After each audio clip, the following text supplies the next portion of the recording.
Matt, I got to go to Garion first, and I give Matt credit for bringing this to my attention. Robbie Ray is on the mound tonight. So who is the pitcher over 8K that you are going to, Garion Thorne? Well, unfortunately, he is pitching this afternoon, so he's not on the main. Oh, right. He's under the night. Can't talk about my boy Robbie Ray. Bring it up for Steve Buchanan in, just out of respect. But I'll say tonight, interesting pitching slate. There's not a ton of just high upside Robbie Ray-esque options above $8,000, or at least in that normal $10,000 range. So I think the 8K range is just two names, but I think both of them have some merit to be very, very viable DFS plays for tonight. I think Cal Quantrill has been fantastic. His last 11 starts is a sub-2 ERA in that span of time and is going up against a Twins team that's just struggled to hit so far in the month of September. But I think my favorite play would have to be Yanoa of the Braves. I mean, you look at any pitcher who is going up against the Rockies on the road, that is really a staple of fantasy baseball at this point. They are essentially dead last in every single major offensive category in all of baseball on the road. But Yanoa's been really good since coming off the IL. He's held opponents to a 258 WOBA within that span of time. And for the season, he's got a 27% strikeout rate and a 3.24 xFIP. So I think he just brings enough to the table to sort of elevate the already high ceiling, high floor combination that just facing the Rockies on the road tends to give a pitcher.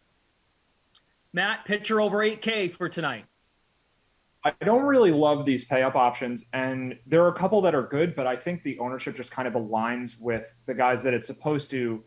Maybe leverage is easier to get off the lower tier price pitchers, but in the high end range, like Julio Urias probably will have some amount of popularity. I think the same is true for McGill. And if you want to pivot to guys like Mania, Musgrove, or Urquidy, you probably will get them low owned, but I just think they're far worse options. So I think just sticking with Julio Urias, who probably deserves to be the highest priced pitcher on the slate. He's been really good lately. His matchup is pretty solid at home against Arizona. It's arguably the best matchup on the slate for these pitchers, actually. So I think even though he's overpriced for his normal talent level, the matchup is good enough that you kind of just play him. And it's not that he'll be super contrarian or anything. It's just that he's in a tier with a bunch of other pitchers who I think none of whom will be that contrarian, and he's just the best of those choices. So I'm looking to get different from cheaper pitchers, and I think just paying up for Urias is totally fine. Matt, let's go right back to you. How about a pitcher that's under 8K that you have interest in? Yeah, so the field is going to love Ranger Suarez at home against the Cubs. And it's not that it's a bad spot for him. I think he's probably a slightly above average starting pitcher. The Cubs are a bad offense. So it sets up well for him at 7,200. The problem is, I think he could be 50+% owned on this slate, and he's just not deserving of that. So if you want to pivot, Mike Minor, 6,800, is in a much worse matchup at home against the Oakland A's, but Minor and Suarez are actually pretty comparable pitchers. And the fact that Minor's matchup is so much worse is probably going to dictate that he's a fifth as popular as Suarez is. So I think making that move to go to a guy who's just in a bit worse of a spot, but is a similar quality pitcher, that makes a lot of sense to me. So I think Minor comes in pretty contrarian because Suarez is priced right around him. Garion, favorite pitcher under 8K? Yeah, like Matt said, if you're playing in a cash game setting, I think Suarez is going to be insanely popular. He's going to be popular in tournaments as well, just because his last 4 starts, he has posted the 1.77 FIP. His strikeout rate has kind of jumped up to around 28%, and he still brings that elite 60% ground ball rate. Factor in the Cubs. Again, I like him. I think he's going to do well tonight. I think he's probably going to hit 3x value or at least 2.5x value, but yeah, the ownership is going to be a little tricky. So if you want to go in the just complete opposite direction in terms of someone who is going to get absolutely no love tonight and you're just throwing a dart, Griffin Jax is kind of interesting. He's sub 6K. He's been pitching terrible. I can't emphasize that enough. His last 4 starts, his ERA is above 10. However, he has demonstrated some ability to rack up strikeouts at the major league level, and Cleveland just can't hit.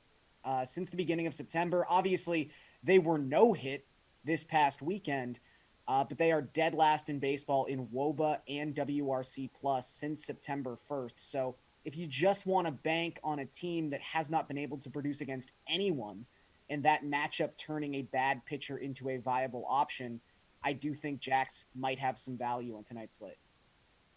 Garion, who's a hitter over $5,000 that you find super attractive and just got to get him in there? I think I'm going to go with Jose Altuve, just as sort of the one option I have with an Astros hitter above 5K. This is really about Kohei Arihara, who I've just been waiting to stack against since all the way back in April and May. It was just so successful then he got hurt. And you never want to see anyone get hurt, especially when there's such an easy stacking opportunity. He really checks every box of the type of pitcher that I want to load up on offensive pieces against, specifically his zone contact rate. If you cannot get swings and misses in the strike zone, you are not going to be a successful pitcher at the major league level. His zone contact rate, small sample, just 9 starts, 92.5%. That would be the highest by a wide margin among qualified pitchers. He's been specifically terrible against right-handed batters. They are hitting .304 with a .671 slugging percentage and a .426 WOBA against him so far this season. So an elite right-handed bat like Jose Altuve should have a really nice night when the Astros are probably going to get their offense back on track against the Rangers. Hitter over 5K, Matt Meiselman. Who do you got? So I have no problem with any of the Astros hitters. I think it's a great spot for them. The only issue is that I think that they could be the highest owned offense on the slate, or at least one of the top 2 or 3.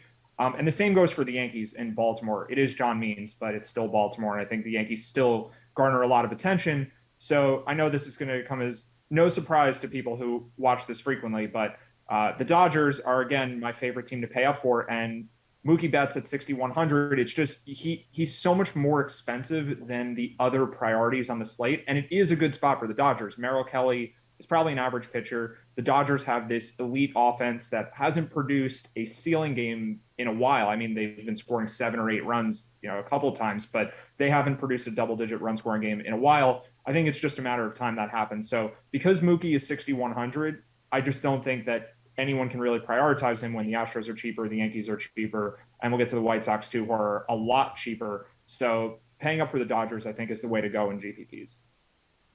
Oh, look at you teasing your next play. So under 5K, who's a hitter? Is it a White Sox? Well, it would be in cash games.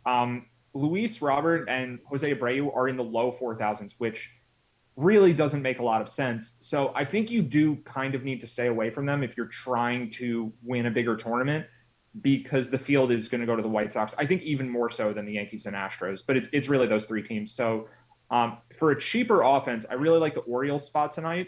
And this will depend a bit on if Trey Mancini and Pedro Severino are in the lineup. Both left the game early last night. But even if they're not, you still have Austin Hayes at 3,200. And I don't even mind Cedric Mullins at 4,700. He may even be my preferred option because lefty spot against Nestor Cortez, I think that he ends up being really contrarian. But Mullins at home, I mean, Mullins is a really good hitter. The home matchup is just a boost for normal home field advantage reasons, but Baltimore is also a great place to hit. And Cortez, since becoming a starter, has been probably a slightly below average pitcher with FIP and XFIP numbers that are mid to high 4s. Most of his good numbers this year came as a reliever, actually, before they converted him to a starter. But he's been able to strand runners at an unsustainable rate, and his ERA is lower than it should be. So I actually like this spot for the Orioles. I think they could do really well as a stack. And Mullins at 4,700, I just think no one plays him. Garion, a cheap hitter for us. Yeah, I guess I'm less concerned about ownership here just because with all my Griffin Jack shares, I've probably separated myself from the field. Let's just talk about the Yankees for a second. They deserve to be discussed a little bit. They've got some cheap options. It seems like they're going to try to shoehorn Luke Voit in as much as possible. That makes a lot of sense. He's been one of their best hitters in recent months, and it's been a struggle to get him in there with Stanton needing to DH more than 50% of the time. But if Voigt's in there tonight, he's $3,600. Since the beginning of July, he's only had 135 plate appearances between injuries and just not starting a whole lot, but he's got a 143 WRC plus.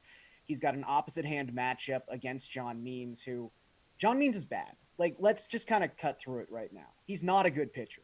And I know he was an all-star 2 seasons ago. I know he threw a no-hitter.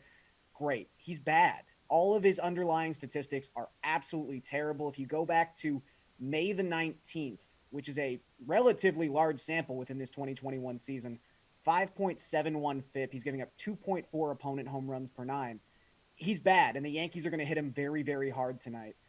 So I would agree with Matt in the sense that Chicago, in particular, just because of how absurdly cheap they are going to be popular. The Yankees are going to be popular too, but I don't think it's too big an issue getting a taste every now and again in particular builds.